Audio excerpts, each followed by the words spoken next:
ജൽജീവൻ പദ്ധതിയുടെ ഭാഗമായി ആനയടിയിൽ നിർമ്മിക്കുന്ന ജലസംഭരണിയുടെ നിർമ്മാണം പൂർത്തിയായി. 10 ലക്ഷം ലിറ്റർ സംഭരണശേഷിയുള്ള സംഭരണിയാണ് നിർമ്മിച്ചത്. കുന്നത്തൂർ ജലജീവൻ പദ്ധതിയുടെ ഭാഗമായി ആനയടിയിൽ കോട്ടപ്പുറം ദേശീയപാതയുടെ ഓരത്ത് നിർമ്മിച്ച ജലസംഭരണ കേന്ദ്രത്തിന്റെ നിർമ്മാണം പൂർത്തീകരിച്ചു. 10 ലക്ഷം ലിറ്റർ സംഭരണശേഷിയാണ് ടാങ്കിനുള്ളത്. ടാങ്കിന്റെ താഴ്ഭാഗത്ത് 3 നിലകൾ നിർമ്മിക്കാൻ കഴിയുന്ന തരത്തിലാണ് നിർമ്മാണം നടത്തിയിട്ടുള്ളത്. ബാക്കി നിലകളിൽ നിർമ്മിക്കുന്ന കെട്ടിടത്തിൽ ആരോഗ്യവകുപ്പിന്റെ ഉപകേന്ദ്രം ആരംഭിക്കുമെന്നും ജലപദ്ധതിയുടെ 1ാം ഘട്ട ഉദ്ഘാടനം ഉടൻ തന്നെ ഉണ്ടാകുമെന്നും ഷൂർനാട് വടക്ക് ഗ്രാമപഞ്ചായത്ത് പ്രസിഡന്റ് എസ് ശ്രീകുമാർ പറഞ്ഞു. ഏകദേശം 1 വർഷം കൊണ്ട് ഇതിന്റെ നിർമ്മാണങ്ങൾ പൂർത്തീകരിക്കുന്നതോടുകൂടി ചൂനാട് വടക്ക് ഗ്രാമപഞ്ചായത്തിലെ കുടിവെള്ള വിഷയത്തിന് പൂർണ്ണമായി പരിഹാരം കാണുവാൻ സാധിക്കും.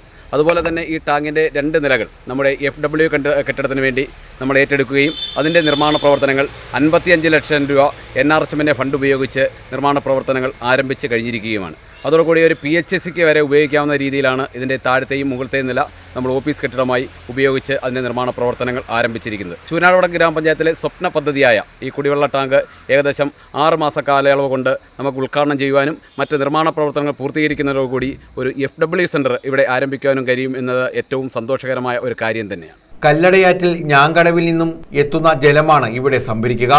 8 ലക്ഷം ലിറ്റർ ജലം ഭൂഗർഭ ടാങ്കിൽ ശേഖരിക്കാൻ കഴിയും. ടാങ്കിന്റെ മുകളിലെ ജലം തീരുന്നതനുസരിച്ച് ഭൂഗർഭ ടാങ്കിൽ നിന്നുമുള്ള ജലം മുകളിലെ ടാങ്കിലേക്ക് ഓട്ടോമാറ്റിക്കായി എത്തുന്ന സംവിധാനമാണ് ഇവിടെ ക്രമീകരിച്ചിട്ടുള്ളത്.